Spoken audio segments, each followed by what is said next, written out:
Hello, welcome back to another episode of the Pieper Sports Podcast. Before I start today, I want to say please like, comment, subscribe, and hit the bell notification after you do so you can get updated on every single new video, podcast, and update that I put out on the channel.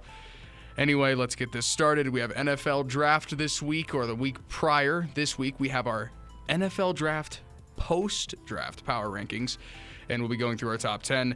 We bring in a guest today by the name of Ronan O'Shea, my unofficial official boss. Say hello. Hello, it's good to be in here. Thanks for bringing me in today. Well, I love your enthusiasm. I love your excitement. So let's get this started. Sure. Podcast intro now.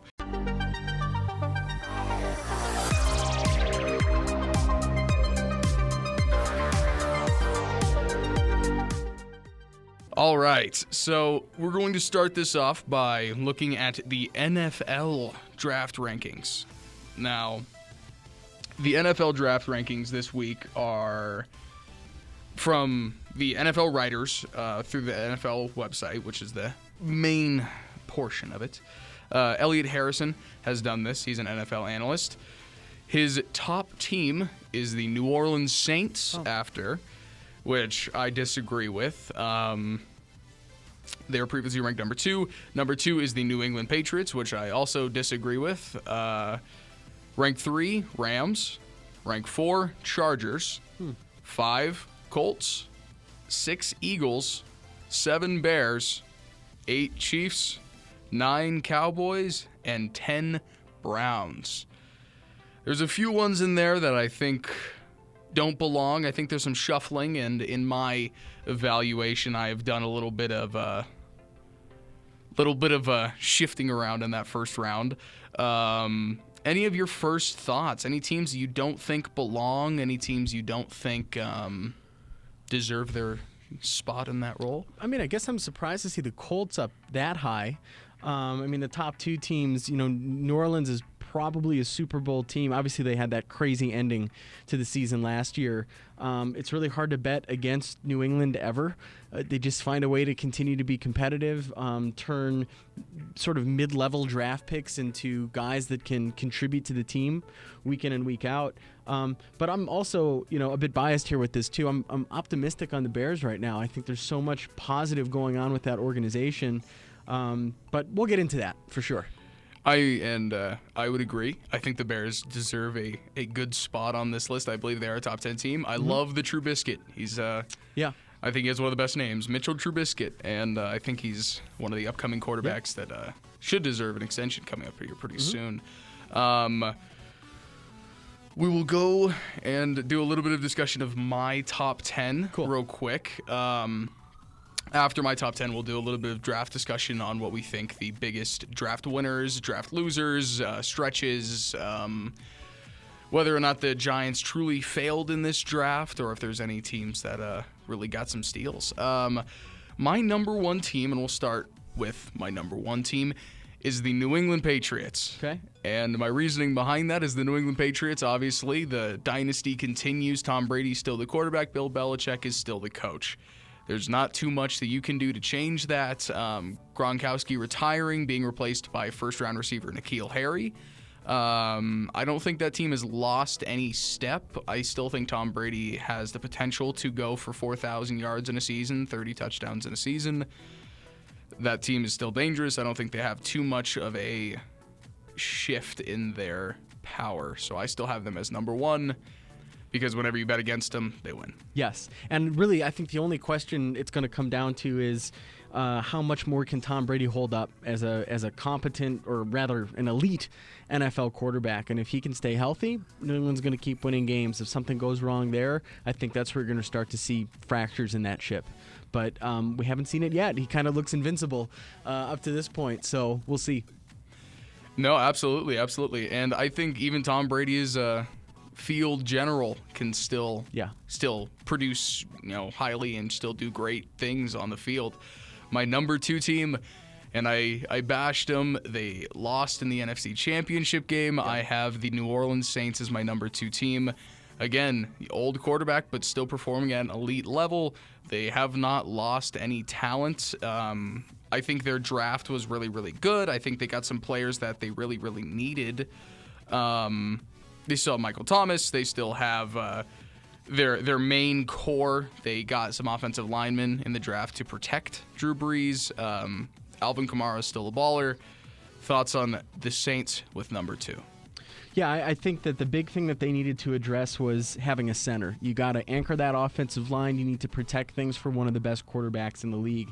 And I think having the opportunity to move up, they didn't have that many picks this year. New Orleans did not have, but the opportunity to go in and get Eric McCoy out of Texas A&M, big dude, 6'4", 300 plus pounds. The fact that it looks like he's a guy that can maybe hold down that center position and be the anchor of the offensive line, it's so important to a high-powered offense. So again, they didn't have too many picks in the draft. They think they chose wisely there in shoring up the offensive line. And again, that whole team, you have an injury to your quarterback, it's going to fall apart very quickly for them. He stays healthy, very likely could be Super Bowl contenders this year. And I completely agree. I think the Saints did get snubbed, but I think they cried a little bit too much about it. It was a brutal way to end a year. Oh, absolutely, absolutely. It was a brutal way, but I don't think it should affect them going in the future. Yeah. They got their apology. They got what they got. It's part of the game too. Yeah. My number 3 team in the first round, they ended up drafting a more project defensive tackle than I would anticipate them drafting, but I have the Los Angeles Chargers as my number 3 team. It's a bump for them, but yet again, I stick with my role of having experienced elite quarterbacks as the top teams. They ended up drafting Jerry Tillery in the first round. He's an end first rounder. He's a project with a high upside. I like him. I don't think he's going to be the biggest contributor this year for them. I think their draft was overall kind of meh. They ended up losing out on their receiver Tyrell Williams to the Raiders this offseason. However, I still think they have the offensive talent with Keenan Allen, Melvin Gordon, and they have the defensive talent with Joey Bosa and Melvin Ingram. So I still think they're a powerful team, and they deserve the number 3 spot. That's interesting, too, because when you started to say L.A., I was obviously thinking a different direction with where you were going. But I think it is important to note that something that was lost maybe last year is how effective the L.A. Chargers defense was.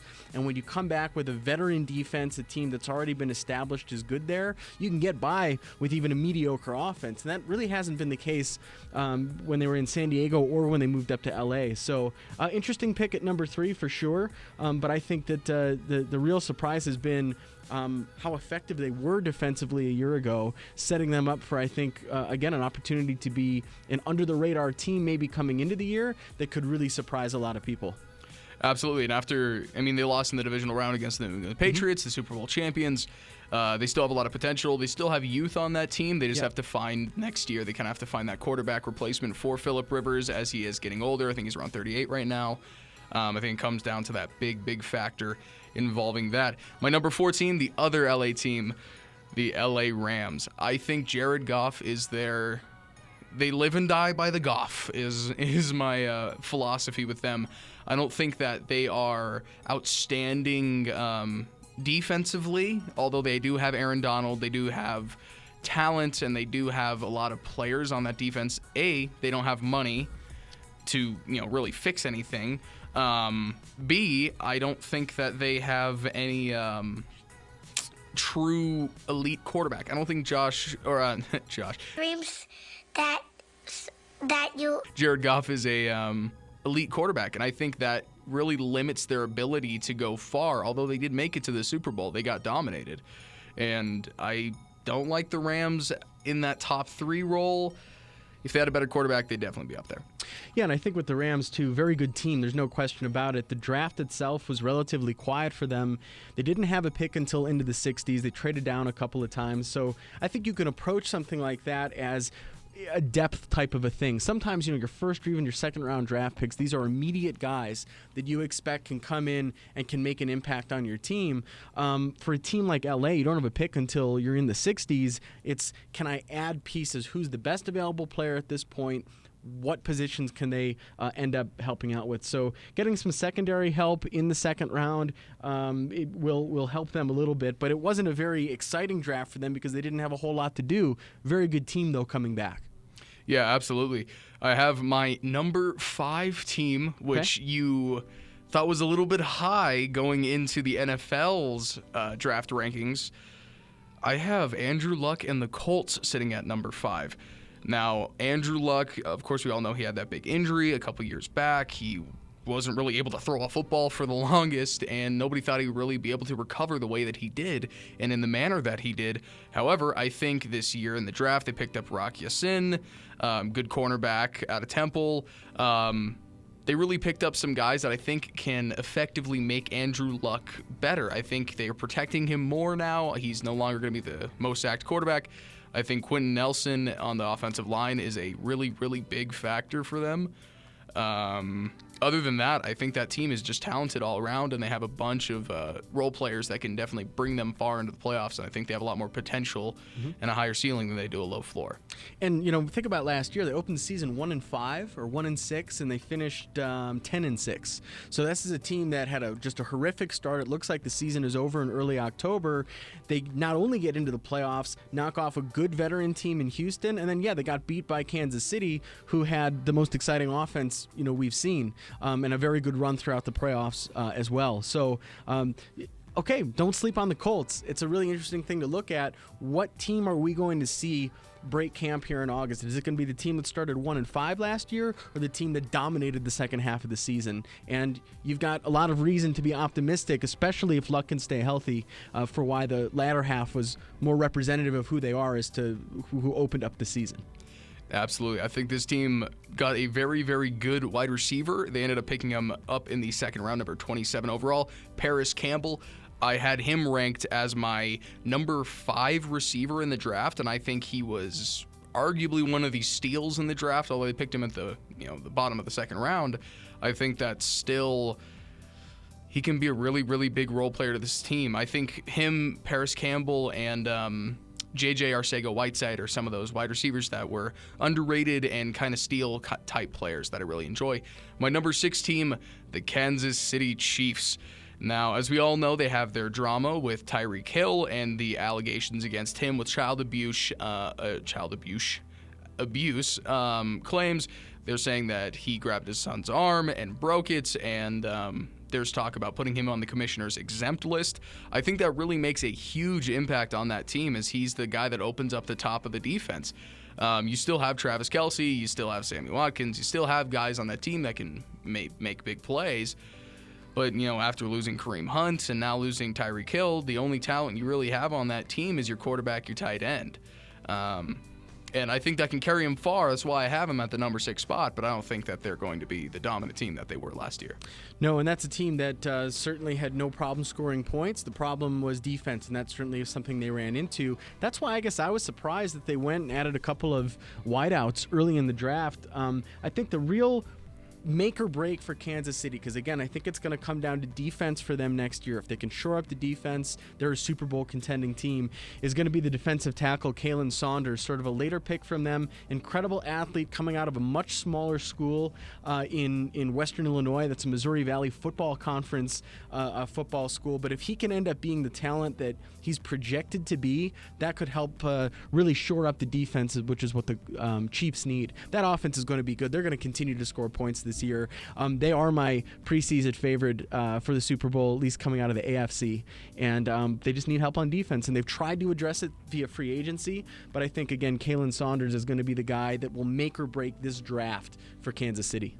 No, absolutely. And I will say an underrated pick for them is that Mecole Hardman pick in the second round. Okay. He is a burner on the field. You get your Tyreek Hill has all the issues, potentially not being able to play, so you go back and you get Tyreek Hill without the issues. He had his issues in college. Tyreek Hill did. Mecole Hardman can provide that speed, maybe not to the extent, but the ability that Mecole Hardman has is very, very similar to Tyreek Hill. Now we're going to move to the number 7 pick. I moved them up. I believe they're number 10 in the NFL draft rankings. I have not the Bears. Oh. The Browns. Sorry. The wrong B. The Browns at number 7. As we all know, the Browns picked up Odell Beckham, Olivier Vernon. They drafted Greedy Williams in the second round, which I think was a huge steal for them. He should have been a round 1 corner. But I think the Browns ended up picking up a lot of very good talent in this draft. They also signed Kareem Hunt. He might not compete and he might not be that number 1 back for them because they do still have Nick Chubb and Carlos Hyde, I believe. But I still think the Browns are one of those talented teams, the most talented team. Hot take right there. The most talented team in the NFL right now. Gosh. My one concern with them and why they're not higher for me, they don't have a coach. No. I mean, they don't have a Bill Belichick. They don't have a Pete Carroll. They have Freddie Kitchens. I mean, they really don't have that true staple coach. You have to build that chemistry after a while, and you have to get that one coach to make everything better. I don't think they have that right now. Give it another year or two, and they might be in that top 5 role. And I think that the Browns, they didn't have a pick till midway through the second round, so maybe most of the upgrades that they've made this offseason are probably going to be coming over via the trades that they've been making, free agency versus this draft. But something that I do keep seeing, and what I'm curious to see how this plays out, is Mac Wilson. He was a third-day pick for them. I keep seeing his name coming up as he was the best available player on day 3, and the Browns were the ones that were able to get him. Coming from a powerhouse, played college football at Alabama, defensive player, big guy, a quick guy too. But I'm curious to see how that plays out because that's the one name that I keep seeing come up. You always want to see with drafts, I think, who from day 3, who's that surprise guy that has lasted to day 3 that ends up making an impact over the course of the season. And a lot of people are saying linebacker Mac Wilson could be that guy. So we'll see. I'd love to see for the NFL the Cleveland Browns be competitive. It would be fun for the league. It would be different to see competitive football coming out of that part of Ohio. It's been a very, very long time. We haven't seen it, you know. Well-deserved for the Cleveland Browns. I'm going to move to your team. I have the Chicago Bears at number 8. I love Mitchell Trubisky. I love that team. I really, really do like Tariq Cohen. I think he's one of the elite running back out of the backfield talents. Khalil Mack is still on that team. You're in a weaker conference with the Vikings kind of struggling, same with the Packers. I think that team is really, really talented. I really do think that they're a playoff team, and I think they might win the division this year. Yeah. And they should if everybody develops the way that they can. I really do think this team has a very, very high ceiling this year. They didn't have many picks this year. I do like Riley Ridley, 4th-round receiver. I think he was one of the underrated receivers in this draft. There were a lot in this draft, and my number 9 will show another one that I feel like fell. But opinions on the Bears? Well, they needed to address 3 things over the course of this offseason. I think they needed to add another wide receiver. They did that in Ridley, who appears to be a really, really promising player. They needed to address special teams. They got rid of Cody Parkey, the kicker. Right now they've got a kicker named Blewett, which I don't know if that's much better given how the way that last season ended. But we also know, too, in the last 10 days or so, Robbie Gould has told the San Francisco 49ers he will not sign a long-term contract extension, and he is demanding a trade to be closer to his family in Chicago. Last time I checked, the Chicago Bears are pretty close to Chicago. And Robbie Gould, of course, he's a Hall of Fame Bears kicker if he never kicks another game in the NFL. So I wouldn't be surprised if they try to work something out there for the trade. But again, the big thing to check out was a wide receiver, special teams, and then running back. Leading up to the draft, they got rid of Jordan Howard, a real talented back out of Indiana, immediately picked up a similar type of a player at number 73 in David Montgomery. So Montgomery's going to be the wild card for this team. He absolutely has to be the guy that Jordan Howard hasn't been in terms of they wanted a running back who can also catch the ball and then make something happen after they catch the ball. Howard isn't that type of a guy. He's going to get you 1,000 yards on the ground. He just isn't going to do much once he catches the ball. So if Montgomery can do that, they've added a great wide receiver. Anything other than Cody Parkey was an improvement at kicker. And now David Montgomery, if he can be the running back, and particularly a catching running back, the Bears are as good as anybody in the NFC. And I just hope it doesn't come down to a field goal. Absolutely. And I'll do a quick kind of rundown because we are running out of time a tiny bit here. My number 9 team is the Seattle Seahawks. I'll give you kind of a brief little thing about that. I think re-signing Russell Wilson is important. I think that was huge, although he does make $35 million over the next couple of years. He's that number 1 franchise quarterback for them. I think that they are very, very dangerous, and people may say the loss of Doug Baldwin this offseason was huge because of his potential to never play again because of his injuries. But I feel like in the second round, they ended up picking DK Metcalf, and he was the combine darling. Everybody knows the freak of nature. The first podcast I ever wrote, I ended up talking about the draft and combine, and I talked about how DK should be a first-round talent receiver, and he really, really is one of those guys. My number 10 is actually a tie, so I only have really 31 teams on my power rankings, but in the top 10, the Cowboys and the Eagles tie because I can't pick between them. They both have their limits at quarterback. Dak Prescott is not an elite quarterback. He's really just the Joe Flacco of the NFC in my mind. And the Eagles have Carson Wentz, and Carson Wentz is going to be injured. He hasn't shown the constant ability to be on the field, and when he has been on the field, he can produce elite levels. But I mean, Nick Foles has also produced on that scheme and with that team. So it really comes down to the quarterback play between these two teams. I feel like they're very, very talented. Both have really good receivers, Alshon Jeffrey, Amari Cooper. I think they both lost some pieces in the offseason, but I really, really think those two teams, they really have to compete for that number 10 spot on the list because they're talented. They still have quarterbacks, but I really don't feel that either of them are there just yet. And our next little portion, any players that you feel like fell, any players that you feel like were steals, any busts? I mean,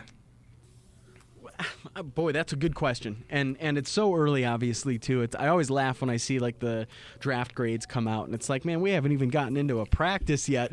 Yeah, it's our way too early stuff. Way too early to see, but and this is kind of the obvious. Kyler Murray looked for a long time like he was ready to move into a career in Major League Baseball, ends up being the number 1 pick, goes to Arizona. They move their quarterback to make room for him. I think all the pressure in the world is on Kyler Murray and a tough place to win down outside of Phoenix. So that's the guy. I don't know so much about who was a bust, who surprised me. It's just I cannot wait to see what he does because I was certain I was going to see him playing Major League Baseball for Oakland in a couple of years, and now he's probably your everyday guy in Arizona. So here we go. So that's what I'm most excited to see coming out of it. And then those day 3 guys, who ends up being a superstar, who ends up being an elite player. That's always fun to see those guys put it together once they get in the league. Absolutely. I think those chip on the shoulder guys that come in the 6th, 7th round, or even undrafted guys, can make the biggest difference. Malcolm Butler, being the Super Bowl hero of Super Bowl 49 for the New England Patriots, was an undrafted guy, and I think that they can compete at the highest level. I think the talent level between a first rounder and an undrafted guy is huge, the gap between them. But the ability to learn and the ability to be coached and taught is extremely important. Now, everybody wants to say the Giants stretched for Daniel Jones, and their reasoning behind it was he was one of the best quarterbacks in the draft. I had him as my number 3 quarterback behind Dwayne Haskins and Kyler Murray. They were going to say that the Broncos would potentially select him at number 10, or the Redskins would have selected him at 15, as the Giants should have picked, according to people, Josh Allen. And should have picked Josh Allen coming at the top of the first round, and then at number 17 picked Daniel Jones. But the opportunity came, they saw him, that's their franchise guy. I don't think it's that horrible of a pick, but I think he has a lower ceiling than Dwayne Haskins or Kyler Murray do. I think it comes down this year to whether or not he's going to play or they're going to sit him. Who's your starter in New York? Well, this is... Anything you want to say? Last comments? Go off with this. It's May 2nd. We're talking NFL. Let's just get the season going. 100%. I'm down with it. I agree. Well, this has been an episode of the Pieper Sports Podcast. I appreciate your guys listening, and I appreciate you giving me your time, and hopefully a like, comment, subscribe, bell notification on YouTube. Anyway, thank you guys so much. I'll be seeing you next week or potentially tomorrow. Anyway, thank you very much. Goodbye.